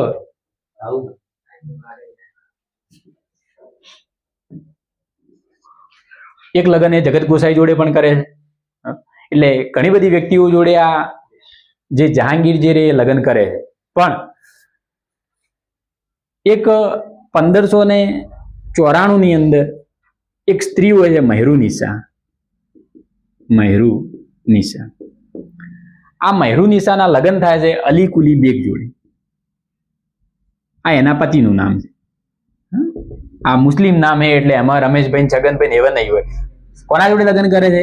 તો અલી કુલી બેગ જોડે આ મહેરુનિસા લગ્ન કરે. ઓકે, હવે આપણે કીધું એમ કે 1605 ની અંદર અકબરનું શું થાય છે? અકબરનું અવસાન થાય છે. હવે અકબરની એક પત્ની હતી સલીમા બેગમ. અકબરની પત્ની સલીમા બેગમ. એ જોધાભાઈ આપણે જ્યારે અલગથી હિસ્ટ્રી કરશું ત્યારે જોધાભાઈ આપણે જોશું. આ અકબરની પત્ની હતી સલીમા બેગમ. આ સલીમા બેગમ બહુ બીમાર રહેવા માંડ્યા હતા. એટલે આ સલીમા બેગમની સેવા કરવા માટે કરી અને એક સ્ત્રીની નિમણૂક કરવાની એક ઈચ્છા લાગી. અને આ સલીમા બેગમની સેવા કરવા માટે કરીને આ મહેરુનિસા જે હતી એ અકબરના મહેલની અંદર આવે છે. અકબર મરી ગયા છે, હવે જહાંગીર રાજા બનેલો છે. આ સલીમા બેગમ જે રહી, આ સલીમા બેગમની સેવા કરવા માટે આ અલી કુલી બેગ જે રહી એની વાઇફ મહેરુનિસા, આ મહેરુનિસા ત્યાં દરબારની અંદર આવે છે. જહાંગીર સલીમા બેગમને આ જે મહેરુનિસા જે રહી આ મહેરુનિસાને પહેલી વાર જોવે છે એને ગમી જાય છે કે ભાઈ ખરેખર સુંદર સ્ત્રી છે.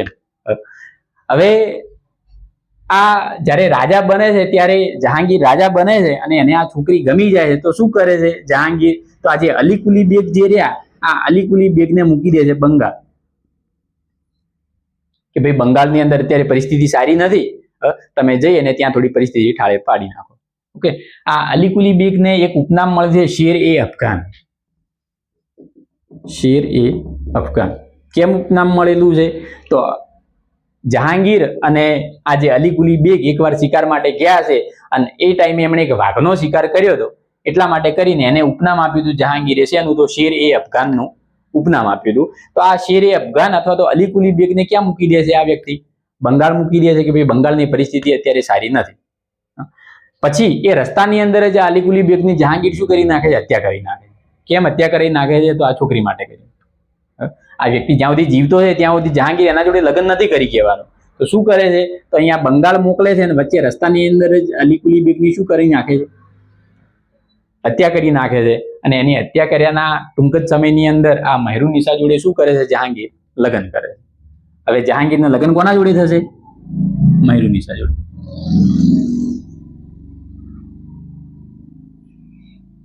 કહેવામાં આવે છે કે ભાઈ જહાંગીરે આ મહેરુનિસા જોડે લગ્ન કર્યો, એના પહેલા એને ઘણા બધા લગ્ન કર્યા હતા, પણ મહેરુનિસા જોડે લગ્ન કર્યા પછી એને એકે લગ્ન ના કર્યા. આ એક સ્ત્રી શું હતી? વિધવા સ્ત્રી હતી, પણ જહાંગીરને આ છોકરી બહુ ગમતી હતી એટલે એને શું કરી નાખે? મહેરુનિસા જોડે લગ્ન કરી નાખ્યો. અને લગ્ન કરી અને મહેરુનિસાને એક ઉપનામ આપ્યું નૂર મહલ. શું ઉપનામ આપ્યું? નૂર મહલ. એટલે આખો જે અકબરનો કે જે જહાંગીરનો જે મહેલ હતો, આખા મહેલનું શું હતું? નૂર કહેવાતી, એક પ્રકાશ કહેવાતો એમ કે ભાઈ આ સ્ત્રી જે નીકળતી તો આખા મહેલની શું થતી? શોભા વધતી હતી. હવે ધીરે ધીરે પ્રેમ એનો એટલો બધો વધી ગયો કે ભાઈ હવે તો નૂર મહલ ને નૂર જહાં, મતલબ કે આખા જે જહાં આખું વિશ્વ જે રહ્યું આ વિશ્વને પ્રકાશ આલે એટલી તો ખૂબસૂરત છે. વિચાર, એક વિધવા સ્ત્રી પાછળ આ શું થયું? હવે પાગલ થઈ ગયો છે. એટલે નૂર મહલ અને પાછળથી શું ઉપનામ આપે છે? નૂર જહાં. ઓકે, તો આ મહેરુનિસાને પેલા નૂર મહલ ઉપનામ આપે છે અને પછી નૂર જહાં ઉપનામ આપે છે. આ નૂર જહાં અથવા તો મહેરુનિસા જે હતી, આ મહેરુનિસાની માતા જે હતી, એ માતાનું નામ હતું અસ્મત બેગમ. અસ્મત બેગમ કોની? મહેરુનિસાની માતા. એટલે જહાંગીરની શું થઈ? હાહુ થઈ. તો જહાંગીરની હાહુ જે હતી એનું નામ હતું અસ્મત બેગમ. આ અસ્મત બેગમ કહેવામાં આવે છે કે ભારતની અંદર ગુલાબમાંથી અત્તર બનાવવાની પદ્ધતિ શોધી હતી. ગુલાબમાંથી, આ પ્રશ્ન જીપીએસસી પૂછેલો છે. ગુલાબમાંથી અત્તર બનાવવાની પદ્ધતિ કોણે શોધી હતી? તો અસ્મત બેગમ. કોણ હતા અસ્મત બેગમ? તો જહાંગીરના સાસુ હતા, અથવા તો જે મહેરુનિસા જે હતી આ મહેરુનિસાના માતા હતા.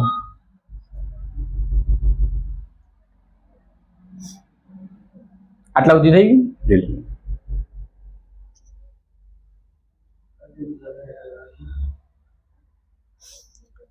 આજે જે મહેરુનિસા જે હતી, આ મહેરુનિસાના લગ્ન, મૂળ લગ્ન કોના જોડે થયેલું? અલીકુલી બેગ જોડે થયેલા. તો એમનાથી એમને એક પુત્રી પણ હતી. આ મહેરુનિસા ને અલી બેગ જોડને જે લગ્ન થયેલા એમનાથી એક પુત્રી પણ હતી.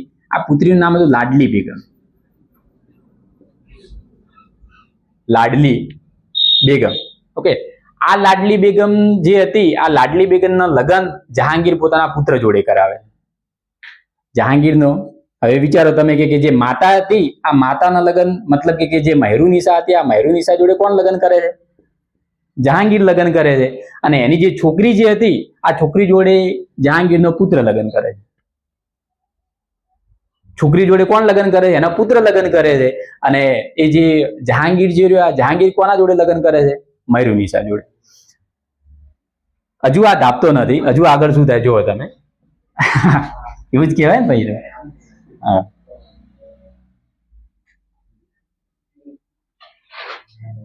હવે આ મહેરુનિસા જોડે લગ્ન કરી અને ભાઈ ટૂંક સમયની અંદર આ ભાઈ જહાંગીર જે હતા એ પોતે શિકારના શોખીન હતા. એકવાર શિકારે ગયા હશે, આપણા ભાખરવાળા જ 2-3 દોસ્તારો હશે એવા એ ટાઈમે જહાંગીરના સમયમાં પણ હશે. અને જહાંગીર પોતાની આત્મકથા તુજુકે જહાંગીરી, તુજુકે જહાંગીરી, મુઘલ વંશની અંદર બે જ રાજાઓ એવા છે કે જેણે પોતાની આત્મકથા લખી છે. કયા કયા? બાબર અને જહાંગીર. ઓકે, પોતાની આત્મકથા લખનાર બે જ મુઘલ રાજા થઈ ગયા. આ પ્રશ્ન પૂછેલો છે કોણ? તો એક બાબર હતા અને બીજા જહાંગીર. ના યાદ રહે તો ખાલી બા જ યાદ રાખવાનું. બાબર અને જહાંગીર. શું એમણે જે લખ્યું એ તુઝુકી જહાંગીરી લખ્યું, અને બાબરની જે આત્મકથા હતી એનું નામ હતું બાબરનામા. આત્મકથાના નામે પૂછાય, બાબા લખજો. આત્મકથાના નામે પૂછાય કે ભાઈ બાબરનામા કોણે? તો કોની આત્મકથા છે? બાબરની. અને તુઝુકી જહાંગીરી જે હતી એ જહાંગીરની આત્મકથા છે. અકબર જે હતો એ હાવ અભણ હતો, એટલે એ લખી કે એવો હતો જ નહીં, પણ એને શાસન સારું કર્યું. ઓકે, તો આ પોતાની આત્મકથા તુઝુકી જહાંગીરીની અંદર જહાંગીર એવું કહે છે કે આજ સુધી મેં કોઈ દિવસ શરાબને હાથ અડાડેલો નહોતો, પણ એકવાર હું મારા મિત્રો જોડે શિકાર માટે ગયેલો, અને એ ટાઈમે મને અંદરથી બહુ ડર લાગતો હતો જંગલ જોઈ, અને એટલા માટે કરીને મારા જે મિત્રો જે હતા આ મિત્રોએ મને એક સલાહ આપી, એક ખાલી પેક પીવાની સલાહ આપેલી, અને ખરેખર પીધા પછી મારા અંદર એક આખી એમ ઝનઝનાટી કહેવાય ને, ઝનઝનાટી આખી થઈ ગઈ હતી કે ભાઈ ખરેખર એમ પાવર આવી ગયો. હવે શું પીવડાવ્યું છે એ ખબર નહીં, હવે દેશી પાયું તો ઇંગ્લિશ પાયું તો અલગ વસ્તુ છે, પણ એ કંઈક એને એવું પીધું કે એને બહુ મજા આવી. અને પછી કહેવામાં આવે છે કે ભાઈ જહાંગીર જે દારૂના રવાડે જે ચડ્યો હતો, કહેવામાં આવે કે એને એના પછીની લાઈફની અંદર રોજના 20 ગ્લાસ દારૂ જોતો, 14 ગ્લાસ સવારમાં પીતો ને 6 ગ્લાસ હોજે પીતો. પાછળથી એને એટલો બધો દારૂ પીધો કે ભાઈ આજે એનું રાજ્ય જે હતું એ રાજ્ય જાય એમ. જહાંગીરે પાછળથી એટલો બધો દારૂ પીધો. પોતે તુઝુકી જહાંગીરી પોતાની આત્મકથાની અંદર લખે છે કે આધા કિલો કબાબ और 1 बोतल शराब. શું કહે છે કે ભાઈ आधा किलो कबाब और 1 बोतल शराब और नूरजहां का शासन. શું કહે છે કે ભાઈ એના પછી રાજ્યનું જે થવું એ થાય, મને ખાલી અડધો કિલો મટન મળી જાય અને 1 બોતલ શરાબ મળી જાય, અને મારી વાઈફ જે નૂરજહાં રહી, આ નૂરજહાંના હાથની અંદર આખું રાજ્ય હોય, એના પછી ભલે રાજ્યનું જે થવું એ થાય, મારે કઈ લેવા દેવા નથી. ઓકે, તો આ જહાંગીર ક્યાંમાં સુધી દારૂડિયો કોઈ હતો તો કોણ હતો? મુગલ રાજાની અંદર જહાંગીર હતો. કે એના પાછળના સમયગાળા દરમિયાન આખું જે દિલ્હીનું જે શાસન હતું એ જહાંગીર વતી કોણ સંભાળતું હતું? તો નૂરજહાં સંભાળતું. આ સ્ત્રી પાછળ આટલો પાગલ થઈ ગયો.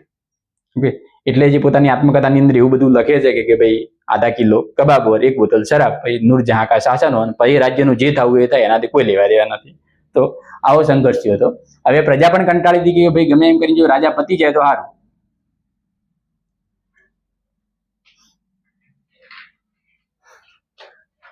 તો 1605 થી લઈને 1627 નો સમયગાળો કોનો હતો? આ જહાંગીરનો સમયગાળો. તો આ જ જહાંગીરના સમયગાળા દરમિયાન એક વ્યક્તિ ત્યાંથી બ્રિટનથી ભારતની અંદર આવે છે 1608 ની અંદર. કોણ? તો કેપ્ટન હોકિન્સ. કેપ્ટન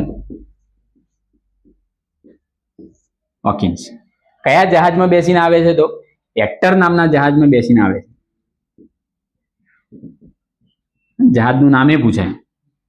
કયા જહાજમાં બેસીને ભારત આવે છે? તો હેક્ટર નામના જહાજની અંદર બેસી અને આ કેપ્ટન હોકિન્સ ભારતની અંદર આવે છે. એ વખતે બ્રિટનના પ્રિન્સ હતા જેમ્સ પ્રથમ. બ્રિટનના રાજા જેમ્સ પ્રથમ. 3 પોઈન્ટ યાદ રાખજો. બ્રિટનના રાજા કોણ હતા? તો જેમ્સ પ્રથમ. આ જે કેપ્ટન હોકિન્સને કોના દ્વારા મોકલવામાં આવ્યા હતા? તો જેમ્સ પ્રથમ દ્વારા. તો આ જેમ્સ પ્રથમ દ્વારા કેપ્ટન હોકિન્સને ભારતની અંદર મોકલવામાં આવે છે. શેના માટે? તો વેપાર માટે કરી. એમને એક વાત કહેવામાં આવે છે કે ભારતની અંદર અત્યારે જે રાજા છે એ કેવો છે? તો શેનો શોખ છે એને? દારૂડિયો છે. એટલે એને ત્યાંથી એક એવી સલાહ આપવામાં આવી છે કે ભાઈ તું, અમે તારા જહાજની અંદર એક સારી બ્રાન્ડની દારૂ મોકલે છે, તું તારે રાજા જોડે શું કરજે? ફ્રેન્ડશિપ કરજે, રાજાને પીવડાવજે, અને પછી એમના જોડે વેપારનો પરવાનો લઈ લેજે.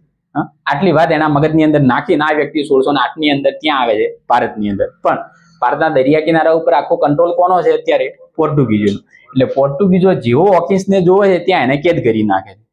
પૂછે છે કે ભાઈ આવવાનું કારણ શું? તો કહે છે કે ભાઈ ત્યાં વેપાર કરવા માટે આવ્યો છે. પોર્ટુગીઝો સ્વાભાવિક ના જ પાડવાના છે, એને 1 વર્ષ સુધી કેદમાં રાખે છે. પછી આ વાતની જાણ કોને થાય છે? તો જહાંગીરને 1609 ની અંદર થાય છે કે ભાઈ મારો એક આશિક જે હતો, એ આશિક જે ત્યાં પોર્ટુગીઝે પકડી લીધો છે અને એને છોડાવવા માટે કરીને ઓર્ડર જારી કરે છે કે ભાઈ ગમે તેમ કરીને એને છોડી મૂકો.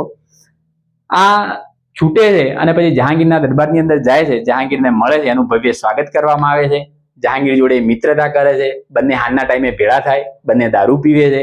આ જે દારૂ પીવાની ઘટના જે હતી 1609 થી લઈને 1611 3 વર્ષ સુધી બંને જોરદાર દારૂ પીધો છે. પણ આ જેટલો વધારે દારૂ પીવડાવે ને પછી રાત્રે પૂછે કે બાપુ હું તમને આટલું બધું પીવડાવું છું, આટલું બધું તમારું ધ્યાન રાખું છું, પણ એક વેપારનો પરવાનો તમે હાલ દો કે અમારી એક કંપની છે, જો તમે કહેતા હોય તમે વેપાર ચાલુ કરો. પણ જહાંગીર ના પાડતો કે ભાઈ ધંધો ધંધાની જગ્યાએ, દોસ્તી દોસ્તીની જગ્યાએ, ત્યાં વેપારની પરવાનગી નહીં મળે. આવું 3 વર્ષ સુધી એને મનાવવાનો ટ્રાય કર્યો.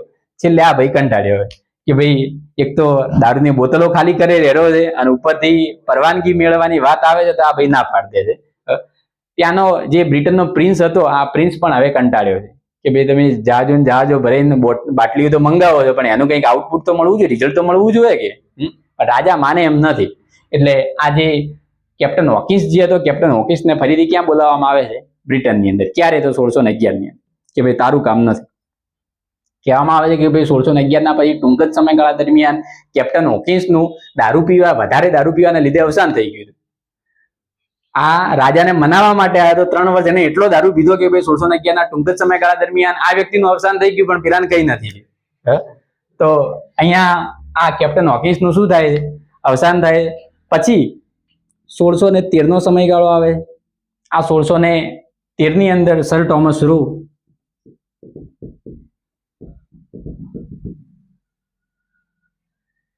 એને ભારત મોકલવામાં આવે છે કે ભાઈ આગળ વાળો વ્યક્તિ જે હતો એ તો પતી ગયો એપી. હવે રાજાને પેલાને ખબર પડી કે ભાઈ રાજા જે હતા એ રાજા દારૂથી માને એમ નથી. એટલે હવે એમની બીજી કમજોરી પકડી. શું પકડ્યું કે ભાઈ રાજાને દારૂ સિવાય બીજું શું ગમે છે?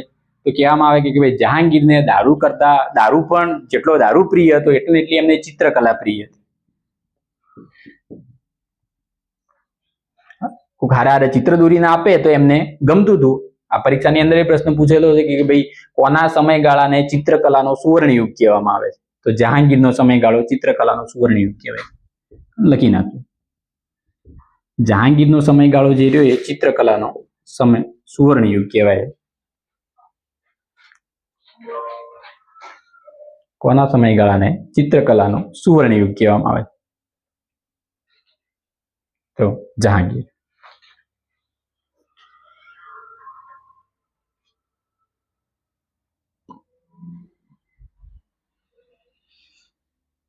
ઓકે, તો હવે જહાજની અંદર દારૂની જોડે જોડે બીજું શું મોકલાયું છે? હારા ચિત્રો દોરીને મોકલાય કે ભાઈ રાજા જોડે ફ્રેન્ડશિપ કરજે, બતાડજે કે ભાઈ હારા ચિત્રો જે રે એ તું તારે બતાડજે. હવે સર ટોમસ રો જેવો ભારતની અંદર આવે છે એ જોવે છે, આખી પરિસ્થિતિ જોવે છે કે ભાઈ આખું રાજ્ય વતી આ રાજા વતી આખું રાજ્ય કોણ સંભાળે છે? નૂરજહાં સંભાળે છે. એટલે રાજાને હવે કઈ કહેવાનો કોઈ પ્રશ્ન જ થતો નથી. પણ ત્યાં એમનો એક છોકરો, મેં કીધું એમ કે ખુર્રમ જે હતો, ખુર્રમ કે શાહજહાં. શાહજહાં જે હતો એ ગુજરાતની અંદર હતો. એટલે આ જે સર ટોમસ રો જે હતો એ ક્યાં આવે છે? ગુજરાતની અંદર આવે છે. એ શાહજહાંને મળે છે અને શાહજહાં કહે છે કે ભાઈ અમે જો ભારતની અંદર વેપાર કરીશું તો તમને શું ફાયદો થશે એ આખું સમજાવે છે. કોને સમજાવે છે? શાહજહાં. શું સમજાવે છે? ખાલી એક આપણે ઉદાહરણથી જોઈએ તો ભારતની અંદર આ લોકો 150 રૂપિયાનો વેપાર કરશે. ખાલી સમજાવવા આપણે કે ભારતની અંદર આ બાજુ જોજો, ભારતની અંદર 150 રૂપિયાનો વેપાર કરશે તો એના મુજબ ટેક્સ કેટલો આપશે રાજાને? 30%. ઓકે, અહીંયા એ સમજાવે છે કે ભાઈ આ 30 રૂપિયા તો રાજાને ફાયદો જ છે, એમાં રાજાને કોઈ નુકસાન છે જ નહીં. અને જે 120 રૂપિયા જે વધ્યા, આ 120 રૂપિયામાંથી અમે અમારો જે આવા જવાનું જે ભાડું ના બધું નીકાળશે. પણ અહીંયા રાજાને એટલી બુદ્ધિ નથી પોકતી કે ભાઈ આ 150 રૂપિયાનો વેપાર તો એ કરશે, પણ સામે જે નાના નાના જે ભારતના ઉદ્યોગો એ શું થઈ જાય? પડી જાય. અને અંગ્રેજો શું કરતા? આ 150 રૂપિયાનો માલ ત્યાં યુરોપમાં જઈને કેટલા રૂપિયા વેચતા? 1500 રૂપિયા. કેમ? તો ભાઈ મરીન મસાલા ક્યાંકથી લાવવા ના લાવ, ભારત સિવાય બીજા બધા રસ્તા તો બંધ હતા. તો અંગ્રેજો અહીંથી પાછો 10 ગણો ત્યાંથી પ્રોફિટ કમાઈ લેતા. તો આ વસ્તુ કોને શીખવાડે છે? તો ખુર્રમ અથવા તો શાહજહાં. શાહજહાં માની જાય છે. પેલો ડાયરેક્ટ કાગળ આગળ કરે છે કે ભાઈ આ અમારા કંપનીના કાગળિયા છે, તમે એની અંદર સાઇન કરી દો એટલે આપણે અહીંયાથી ફિક્સ થઈ જાય કે ભાઈ વેપારનો પરવાનો અમને મળી ગયો છે. જહાંગીર બધે કાગળ ઉપર સહી કરે છે, છેલ્લા કાગળ ઉપર સહી રહેવા દે છે કે ભાઈ આ છેલ્લું મેન કાગળિયું રહ્યું એની અંદર સહી કોણ કરશે? મારો બાપો કરશે. એટલે કોણ કરશે? જહાંગીર કરશે. પેલો કે ભાઈ આટલું બધું સમજાવ્યું તને, હ તો એ છેલ્લે તો હવે પેલાનું મોઢું તો જોવાનું જ છે. આ ભાઈ બેઠો છે અત્યારે, જહાંગીર અત્યારે બેઠો છે રાજસ્થાનની અંદર. રાજસ્થાનમાં શું કરવા બેઠો છે આપણે ખબર હોય. રાજસ્થાન શેના માટે બેઠો છે? તો પીવા માટે. તો ત્યાં રાજસ્થાનની અંદર આ ભાઈ પી અને ડૂલ થઈને બેઠો છે. ત્યાં કેપ્ટન હોકિન્સ જે રહ્યો, હોકિન્સ એના જોડે જાય છે, એમને સમજાવે છે કે ભાઈ તમે તો નશાની અંદર છો એટલે કંઈ કહેવાય ના, પણ તમારો પુત્ર જે ગુજરાતની અંદર શાહજહાં જે હતો એને મેં આખી સ્કીમ સમજાવી છે. સર ટોમસ રો તો કે એમને આખી સ્કીમ સમજાવી છે મેં, અને એમણે બધે કાગળ ઉપર સહી કરી દીધી છે, પણ એક તમારી પરમિશન માટે કરી છેલ્લા કાગળ ઉપર સહી રહેવા દીધી છે. પેલો નશાની અંદર જ હતો કે ભાઈ લે મારા પુત્રએ જોઈ લીધું છે તો કંઈ જોવાનું આવતું નથી. અને જહાંગીર પછી કહેવામાં આવે છે કે એના કાગળ ઉપર સહી કરે છે, અને આ કાગળિયું કેટલું મોંઘું પડશે એ પાછળ ખબર પડે. આ ગુલામીનો જે કહેવામાં આવે કે જે સહી જે હતી, આખું ભારત એણે એક નશાની અંદર આલી દીધું કહેવાય. દારૂના નશાની અંદર આખું ભારત એણે શું કર્યું? તો વેચી માર્યું ગણાય. તો આ 1613 ની અંદર વેપાર કરવાનો પરવાનો મેળવે છે. 1613 સર ટોમસ રોને ભારતમાં વેપારનો પરવાનો મળે. હોકિન્સને નથી મળતો, સર ટોમસ રોને મળે છે.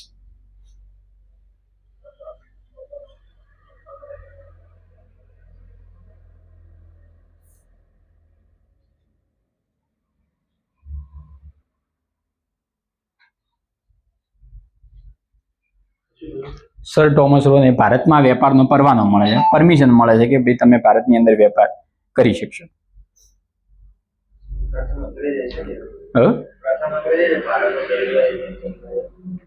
શેનો પ્રથમ અંગ્રેજ?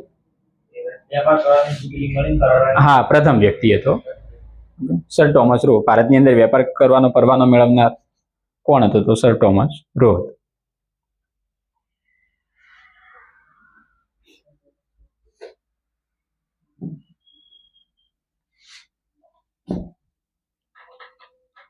એટલા સુધી પડી ખબર? આગળ ચલાવું કે આપતા ફેર?